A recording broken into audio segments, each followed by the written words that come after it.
आज ही जल्दी जल्दी स्टार्ट करते हैं क्लास। तो कल हम लाइव नहीं आ पाए थे, यूट्यूब में कुछ ग्लिच था, कल क्लिक ही नहीं हो रहा था किसी भी चीज़ पे यूट्यूब पे। तो आज ठीक हो गया यूट्यूब उसका सर्वर, तो कल की क्लास आज ले रहे हैं, अदरवाइज़ आज ऑफ रहता है, आप सब जानते हैं। तो चलिए स्टार्ट करते हैं आज की क्लास को। क्या चल रहा था, क्या पढ़ रहे थे, एक बार दोबारा से रिवाइज करा देते हैं थोड़ा सा, ठीक है, कि पिछली क्लास में हमने क्या पढ़ा था। जैसा कि आप अच्छे से जानते हैं, यह है यूजीसी नेट का फ्री बैच पेपर 2 के लिए, जो चलता है दोपहर 1 से 2 फिलहाल। ठीक, 4 से 5 था लेकिन अब 1 से 2 है। आज 4 से आए हैं because of some reasons. Non fictional prose unit number 4 चल रहा है। हमने इसका लेक्चर नंबर 2 स्टार्ट किया था। लेक्चर नंबर 1 नॉन फिक्शन इन एंग्लो नॉर्मन पीरियड हमने पढ़ा दिया था। इसके नोट्स टेलीग्राम ग्रुप पर भेज दिए गए थे, आप लोगों को मिल गए होंगे। चैप्टर नंबर 2 यानी lecture number 2 Puritan to the romantic age non fiction start किया था हम लोगों ने। हमने सबसे पहले प्यूरिटन एज में जो नॉन फिक्शन लिखा गया उसकी थीम्स पढ़ी थी कि किस तरह से लिखा गया, कि रिलीजियस राइटिंग हुई थी, हिस्टोरिकल अकाउंट्स लिखे गए, जर्नल्स डायरीज लिखी गई, पॉलिटिकल एंड सोशल ट्रैक्ट्स लिखे गए जिसमें जॉन मिल्टन का नाम सबसे ऊपर लिखा गया। की थीम्स बताई थी, क्या थीम्स थी जिस पर लिखा जा रहा था, रिलीजियस डिवोशन पर, मोरल इंस्ट्रक्शन पर, बहुत प्लेन स्टाइल हुआ करता था। इसके बाद हमने प्यूरिटन एज के कुछ इम्पॉर्टेंट राइटर्स के नाम पढ़े थे, जिसमें हमने जॉन मिल्टन पढ़ा था, रिचर्ड बैक्स्टर पढ़ा था, जॉन बनियान पढ़ा था, विलियम ब्रेडफोर्ड पढ़ा था, जॉन विंथ्रोप पढ़ा था, ठीक है, कॉटन मैथर पढ़ा था, Samuel Sewall and Bradstreet, Increase Mather, ठीक, ये सारे लोग। इसके बाद हमने मेजर नॉन फिक्शन राइटर्स पढ़ना शुरू किए थे रेस्टोरेशन एज के, जिसमें हमने जॉन ड्राइडन को पढ़ लिया था, जॉन लॉक को पढ़ लिया था, सैमुअल पेप्स को पढ़ लिया था, थॉमस हॉब्स को पढ़ लिया था। अब हमें यहाँ से एफ्रा बेन को पढ़ना था आज से, ठीक है।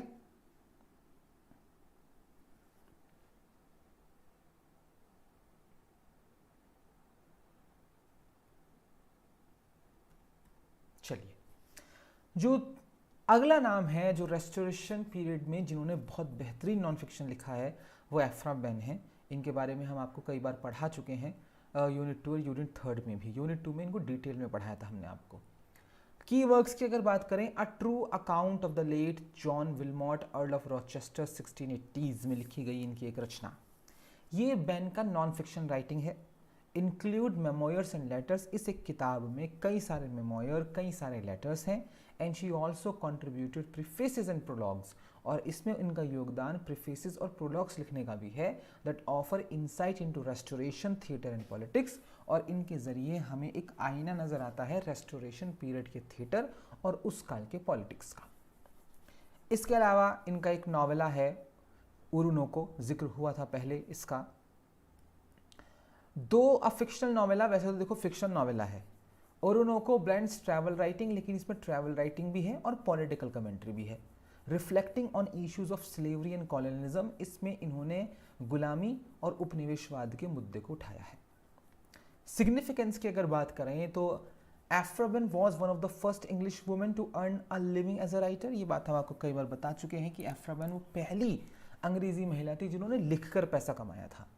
हर राइटिंग्स तो प्राइमरीली लिटरली, इनकी राइटिंग प्राइमरीली लिटरली होती थी। Include important political and social commentary, जिसमें शामिल होते थे कई पॉलिटिकल और सोशल कमेंट्री भी, particularly on issues of gender race. Particularly उन्होंने कई मुद्दों पर लिखा है, जेंडर पर, रेस पर, and power in the Restoration period, और सत्ता पर जो रेस्टोरेशन पीरियड में थी। सिक्स्थ नेम जो रेस्टोरेशन पीरियड का है वो है सर विलियम टेम्पल। 1628 से 1699 इनका लाइफ स्पेन है।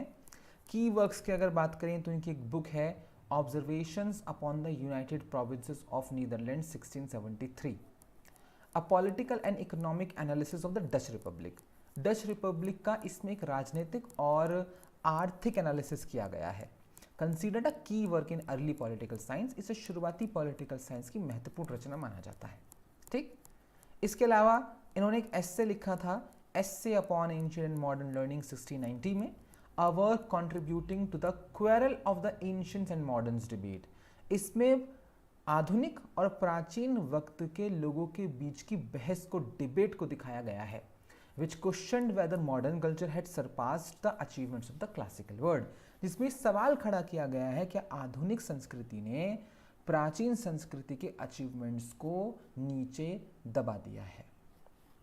सिग्निफिकेंस की अगर बात करें, temple was an essayist, temple एक एसेइस्ट थे एंड डिप्लोमेट थे, हुज राइटिंग्स ऑन पॉलिटिक्स, इनकी राइटिंग्स जो इन्होंने पॉलिटिक्स पर, फॉरेन पॉलिसी पर लिखी हैं, जो इनका लिटरेचर है, were influential in shaping contemporary debates, वो बहुत ही प्रभावशाली थी इनकी रचनाएं, क्योंकि इन्होंने आकार दिया था उस दौर की बहसों को, जो बहस गवर्नेंस और इंटेलेक्चुअल प्रोग्रेस पर हुआ करती थी।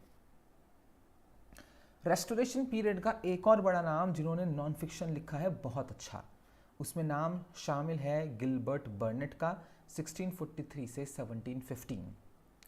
की वर्क्स की अगर बात करें तो इनका एक वर्क है history of my own time, ठीक है, मेरे खुद के ज़माने का इतिहास, 1723 से 1734 तक लिखा गया और पोस्थ्यूमस पब्लिश कराया गया। A detailed account of political events during the reigns of Charles second and James second, एक डिटेल्ड अकाउंट है राजनीतिक घटनाओं का जो चार्ल्स सेकेंड और जेम्स सेकेंड के राज्यकाल में हुई, providing valuable insights into the politics, कई वैल्यूएबल इंसाइट्स हमें मिलती हैं इस किताब में राजनीति की और धर्म की, रेस्टोरेशन पीरियड की।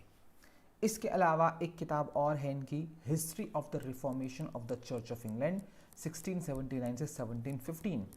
नाम से ही पता लग रहा है अ 3 वॉल्यूम वर्क, ये 3 वॉल्यूम का वर्क था, डॉक्यूमेंटिंग द इंग्लिश रिफॉर्मेशन, इसमें डॉक्यूमेंट किया गया था इंग्लिश रिफॉर्मेशन को, ठीक है। इंग्लिश रिफॉर्मेशन आप अच्छे से जानते हैं, जब ऑलिवर क्रॉमवेल सरकार पर बैठे, ठीक है, प्रोटेस्टेंट्स ईसाइयों के हाथ में सत्ता आई। Highly regarded for its scholarship and perspective on religious history, बहुत ज़्यादा इज्जत है इस किताब की, क्योंकि इसमें एक तो बहुत ही विद्वानता, बौद्धिकता नज़र आती है, ठीक है, और एक अलग पर्सपेक्टिव नज़र आता है रिलीजियस हिस्ट्री का।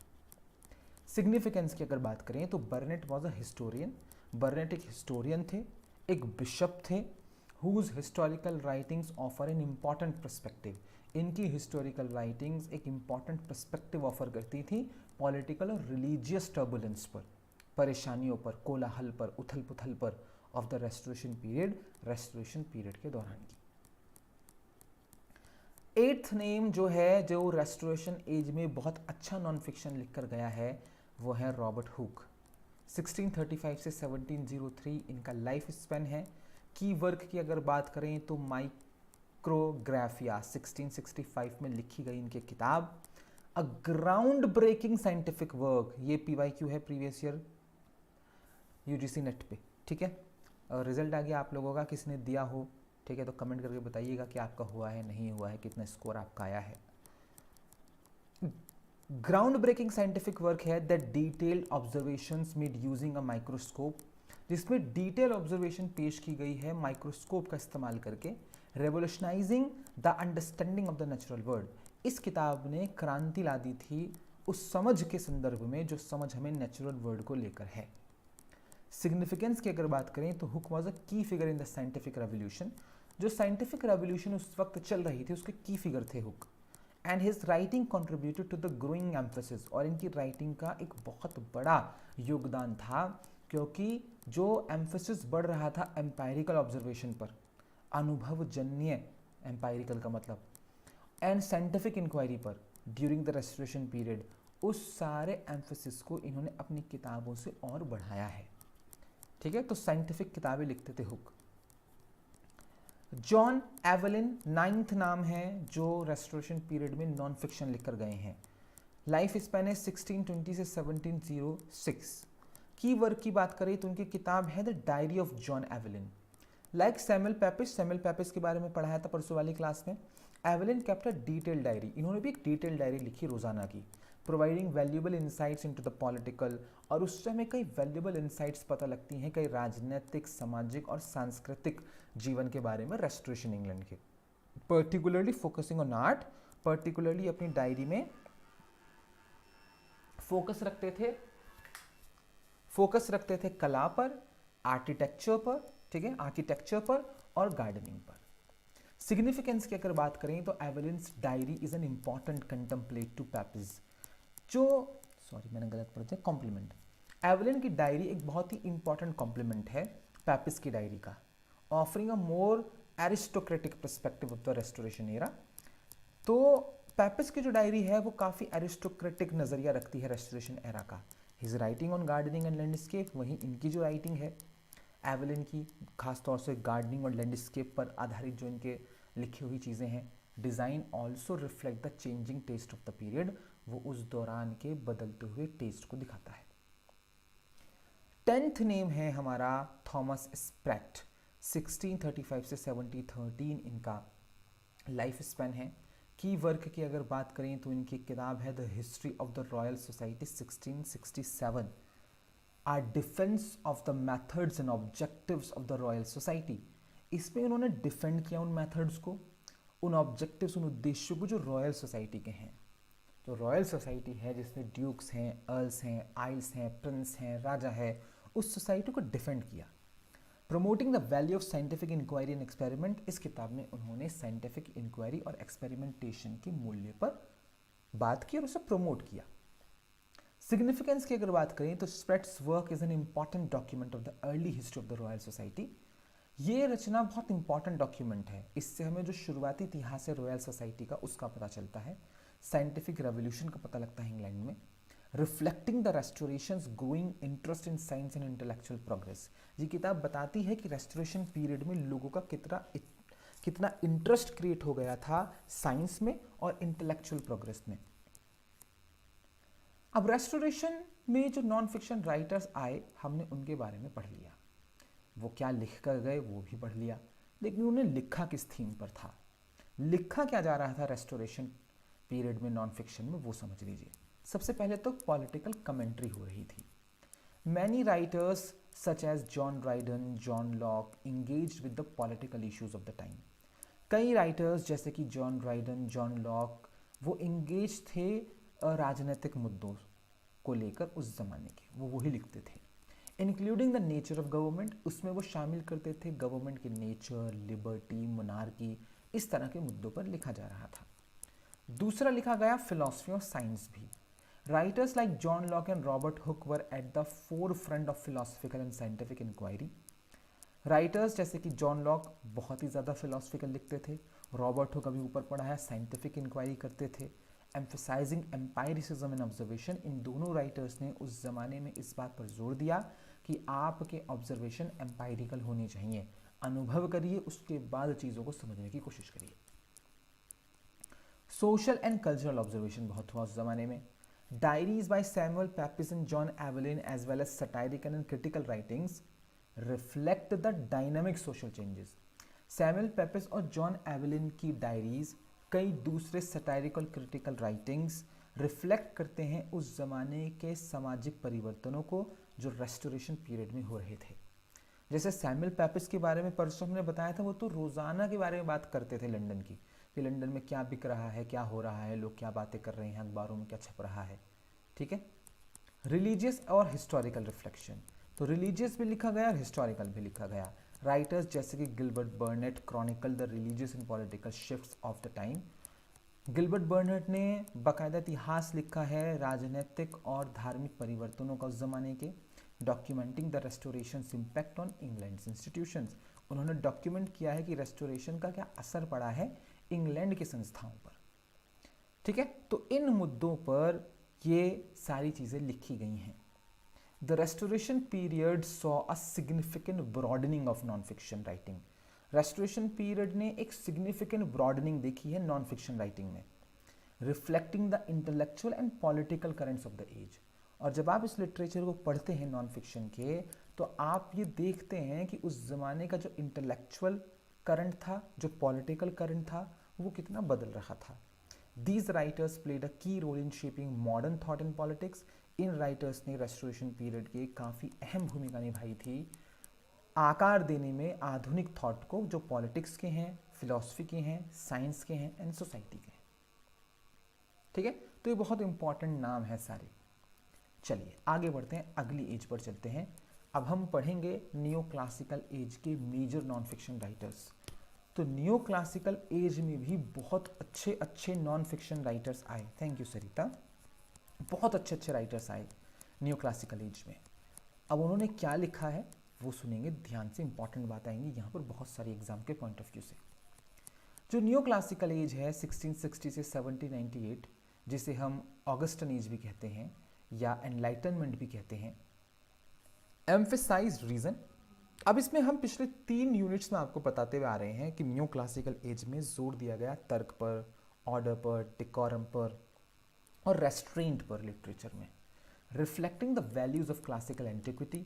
इसमें जो क्लासिकल एंटिक्विटी थी उसके मूल्यों को रिफ्लेक्ट किया गया। हम आपको कई बार ये बता चुके हैं कि न्यू क्लासिसिज्म का मतलब ही क्या है, क्लासिक्स को नया करके लिखना। तो शास्त्रों पर बड़ा जोर रहता था, उसको नया करके लिखा करते थे, तार्किक लिखा करते थे, ऑर्डर में लिखा करते थे, डेकोरम का यूज़ किया करते थे। ठीक है। Non fiction writing during this period became increasingly diverse. इस पीरियड में जो नॉन फिक्शन लिखा गया वो बहुत ज़्यादा विविधताओं से भरा था, जिसमें पॉलिटिकल फिलॉसफी लिखी गई, लिटरेरी क्रिटिसिज्म लिखा गया, सटायर लिखे गए, एसेज लिखे गए, मोरल, सोशल और साइंटिफिक टॉपिक्स पर। आप ये कह सकते हैं कि नॉन फिक्शन में बहुत इंपॉर्टेंट दौर था new classical as. Here are the major non-fiction writers of the neoclassical age। यहाँ नीचे कुछ मेजर नॉन फिक्शन राइटर्स के बारे में हम पढ़ेंगे जो न्यू क्लासिकल एज से संबंध रखते हैं। इसमें पहला और सबसे बड़ा नाम जॉनथन स्विफ्ट का है। ठीक है, चलिए, जॉनथन स्विफ्ट किसी इंट्रोडक्शन के मोहताज नहीं है। 1667 से 1745 इनका लाइफ स्पेन है। इनका एक रचना है, एक पैम्फलेट है, अ मॉडेस्ट प्रपोजल, 1729 में लिखा था। Satirical pamphlet suggesting the eating of children. इसमें उन्होंने सजेस्ट किया कि बच्चे खाओ as a solution to poverty in Ireland, और आयरलैंड में गरीबी का यही हल है कि तुम बच्चे खाना शुरू कर दो। ये सटायर था अमीरों के ऊपर। It is a master class in irony and social critic. ये एक मास्टर क्लास है विडंबना और सोशल क्रिटिक का। याद रखिएगा, मॉडेस्ट प्रपोजल, जॉनथन स्विफ्ट का सटायरिकल पैम्फलेट 1729 में लिखा गया। इसके अलावा इनकी किताब थी, ये भी एक सटायर है, the battle of the books 1704, a satire about the quarrel between the ancients and moderns in literature. ये एक सटायर है जिसमें प्राचीन और आधुनिकता के बीच में लड़ाई दिखाई गई है लिटरेचर में। सिग्निफिकेंस की अगर बात करें जॉनथन स्विफ्ट की, तो Swift was a master of satire. Swift को मास्टर ऑफ सटायर कहते हैं। ठीक है। And his non fiction writings, और इन्होंने जो नॉन फिक्शन राइटिंग्स लिखी है, specially his political and social pamphlets, खासतौर से इनके जो राजनीतिक और सामाजिक पैम्फलेट्स हैं, शार्पली क्रिटिसाइज्ड करप्शन। इन्होंने शार्पली क्रिटिसाइज किया है करप्शन को, हिपोक्रेसी, पाखंड को, पॉलिटिकल और रिलीजियस इंस्टीट्यूशंस को अपने ज़माने के।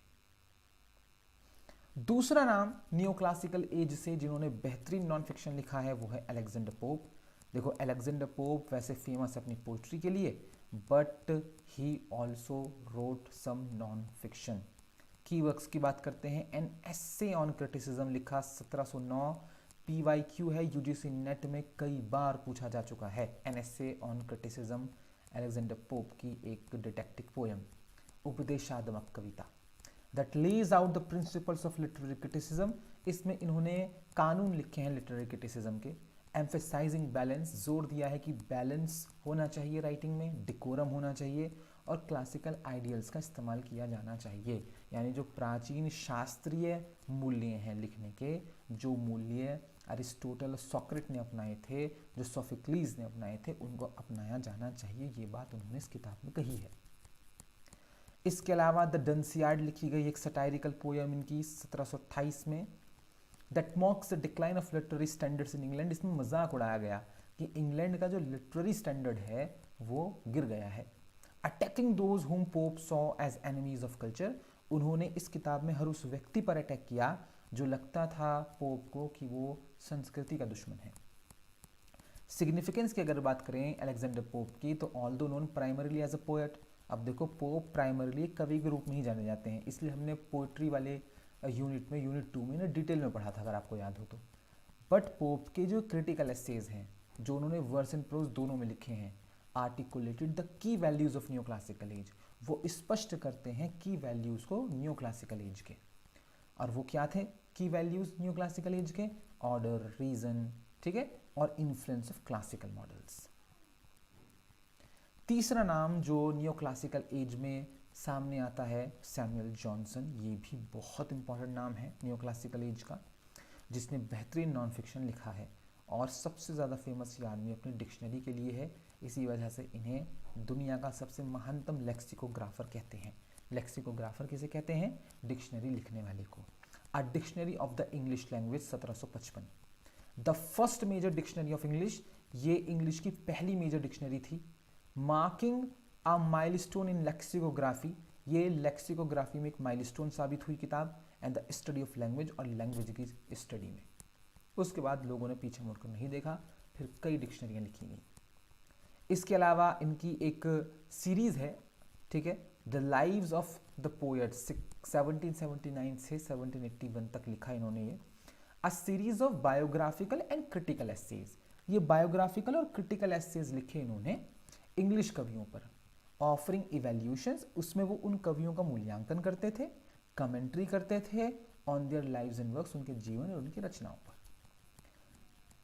एक और एस्से है इनका, पीरियोडिकल एस्से है ये, ठीक है, the Rambler and the idler, 1750 से 1760 तक लगातार लिखा है इन्होंने कुछ कुछ दौर में। Periodical essays on moral, philosophical and literary subjects, ठीक है, नैतिक, फिलोसफिकल और साहित्यिक विषयों पर लिखे गए एसेज का संग्रह है ये, the Rambler and idler.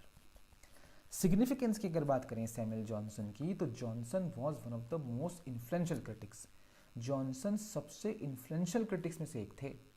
Lexicographer थे, एसेइस्ट थे 18वीं शताब्दी के।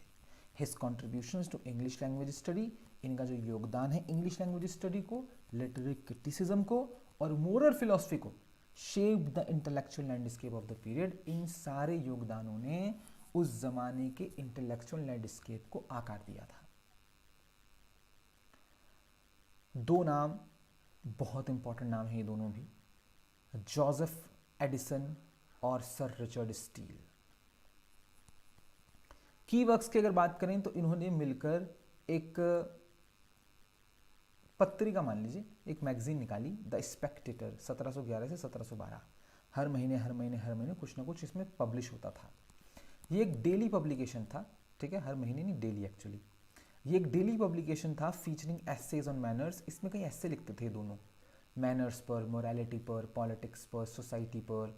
Edison and Steele use the character of Mister Spectator, इन दोनों ने मिस्टर स्पेक्टेटर नाम के किरदार बनाया to promote ideals of reason, और इसमें कई आदर्शों के बारे में, ठीक है, उन्होंने बातें करी, ठीक है, जैसे रीजन पर, पोलाइटनेस पर, वर्च्यू पर। इसके अलावा इन्होंने दोनों ने मिलकर साथ द टैटलर भी लिखा, ठीक है, ये एक पीरियोडिकल था, ये भी, इसमें भी कुछ ना कुछ रोजाना छापते थे ये। एम्ड एट बोथ एंटरटेनमेंट और मोरल इंस्ट्रक्शन, इसमें जो ऐसे लिखते थे ये, उसके दोनों उद्देश्य थे, एंटरटेन करना भी और नैतिकता सिखाना भी।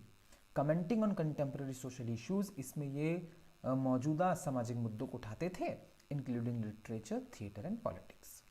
सिग्निफिकेंस की अगर बात करें तो Addison and Steele are credited with popularizing the periodical essay. इन दोनों को एक क्रेडिट दिया जाता है कि इन्होंने फेमस किया था पीरियोडिकल एस्से को, जो रोजाना छप रहा है, हर हफ्ते छप रहा है, उसका एक एक अंश।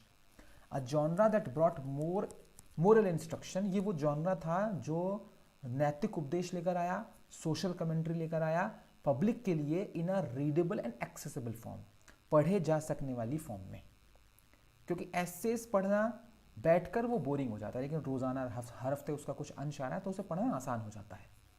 Their work significantly shaped public opinion and refined taste. इनकी रचनाओं ने पब्लिक ओपिनियन बदला और पब्लिक का टेस्ट भी बदला पढ़ने में। फिफ्थ नाम जो है वो है एडमंड बर्ग का। लाइफ स्पैन अगर एडमंड बर्ग की देखें तो वो है 1729 से 1797 तक। की वर्क्स की अगर बात करें तो इनकी एक रचना है reflections on the revolution in France 1790। A conservative critic of the French revolution, ये एक बहुत ही कंजर्वेटिव क्रिटिक थे फ्रेंच रेवोल्यूशन के, बहुत कोसते थे। वार्निंग अगेंस्ट रेडिकल चेंज, ये वार्निंग दे रहे थे इस किताब में कि कोई भी रेडिकल परिवर्तन नहीं होना चाहिए, और ये समर्थन कर रहे थे, एडवोकेटिंग कर रहे थे ग्रेजुअल रिफॉर्म की, कि सुधार धीरे धीरे होना चाहिए, बदलाव धीरे धीरे होना चाहिए ट्रेडिशन पर, ना कि तुरंत एकदम बदलाव कर दो रातों रात। इसके अलावा इनकी एक रचना है a philosophical inquiry into the origin of our ideas of the sublime and beautiful 1757। ये एक ट्रीटीज है एस्थेटिक्स सौंदर्य बोध पर that explores the psychological and emotional effects of beauty. इसमें मनोवैज्ञानिक और इमोशनल इफेक्ट्स के बारे में बात हुई है, खूबसूरती और सबलाइम सर्वश्रेष्ठता के। बहुत ही फिलोसफिकल है ये। सिग्निफिकेंस की अगर बात करें तो Burke is considered one of the founders of modern conservatism. Burke को माना जाता है मॉडर्न कंजर्वेटिज्म के फाउंडर्स में से एक, आधुनिक रूढ़िवाद के। ठीक है। His political philosophy specially his reflections on the French revolution, इनकी जो पॉलिटिकल फिलॉसफी है खासतौर से वो जिसमें ये फ्रेंच रेवोल्यूशन पर फोकस करते हैं, शेप्ड कंजर्वेटिव थॉट, इसने रूढ़िवादी विचार को जन्म दिया, डिबेट्स को जन्म दिया, लिबर्टी पर, ऑर्डर पर और ट्रेडिशन पर। तो ये बहुत ही पारंपरिक काइंड ऑफ आदमी था जिसे परंपराओं के साथ छेड़छाड़ पसंद नहीं थी, और इसका साफ कहना था कि कोई भी रेडिकल चेंज हमारे समाज में नहीं होना चाहिए। अगर आपको चेंज करना भी है, परिवर्तन लाना भी है परंपराओं में, तो वो ग्रेजुअल होना चाहिए, धीरे धीरे धीरे धीरे धीरे धीरे। ठीक है, चलिए।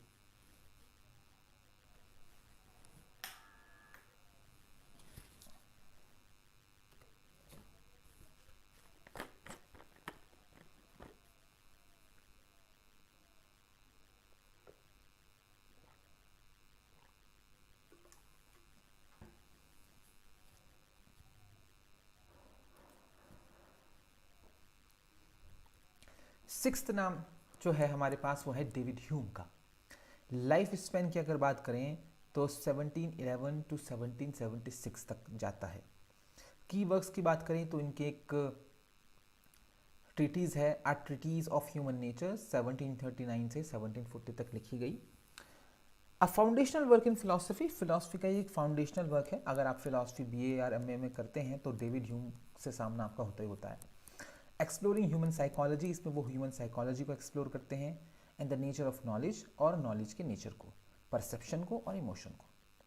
इसके अलावा इनकी किताब है an enquiry concerning human understanding, ये बहुत इंपॉर्टेंट किताब है। ठीक है, एक शॉर्टर लेकिन मोर एक्सेसिबल वर्जन है शुरुआती वर्ग का उसी किताब का। फोकसिंग ऑन एम्पायरिसिज्म, इसमें एम्पायरिसिज्म पर फोकस है कि एक्सपीरियंस बहुत मैटर करता है, और लिमिट्स पर फोकस है ह्यूमन रीजन की, कि जो इंसानी तर्क है उसकी भी एक सीमा है। इसके अलावा इन्होंने किताब लिखी थी हिस्ट्री ऑफ इंग्लैंड, 1754 से 1762 तक का इतिहास था। कॉम्प्रिहेंसिव हिस्ट्री थी that became the standard work on English history for many years, जो एक पैमाना रही है इंग्लिश हिस्ट्री के लिए काफ़ी सालों तक। सिग्निफिकेंस की अगर बात करें तो Hume was one of the key philosophers of the enlightenment. Enlightenment के ज़माने में, ठीक है, यानी कि न्यू क्लासिकल एज में जो बड़े फिलोसफर्स हैं उसमें से सबसे मुख्य है ये आदमी। कॉन्ट्रीब्यूटिंग सिग्निफिकेंटली टू एम्पायरिसिज्म, इनका बहुत योगदान है एम्पायरिसिज्म के दर्शन पर, स्केप्टिसिज्म पर, पॉलिटिकल थ्योरी पर। हिज नॉन फिक्शन राइटिंग्स, इनकी जो नॉन फिक्शन राइटिंग्स हैं, particularly his essays and histories, खासतौर से इनके जो एसेज हैं, इनकी जो हिस्ट्रीज हैं, played a crucial role in shaping Enlightenment thought, इन्होंने काफ़ी क्रूशल रोल प्ले किया है एनलाइटनमेंट विचार को शेप करने में। ठीक है, चलिए आज की क्लास हम इतनी रखेंगे। ठीक, आ गए बस आपकी मोहब्बत में, क्योंकि कल नहीं आ पाए थे। बाकी 5 बजे फिर से लाइव हैं हम। प्रीमियर होगा एक वीडियो का, बहुत इंपॉर्टेंट वीडियो है वो, विलियम शेक्सपियर के ऊपर जो लिटरेरी क्रिटिसिज्म किए गए हैं अलग अलग लोगों के द्वारा, ठीक है, उनके बारे में पढ़ेंगे। 30 मिनट की क्लास है वो लगभग, तो वहाँ पर मिलते हैं आप लोगों से लाइव। ठीक है।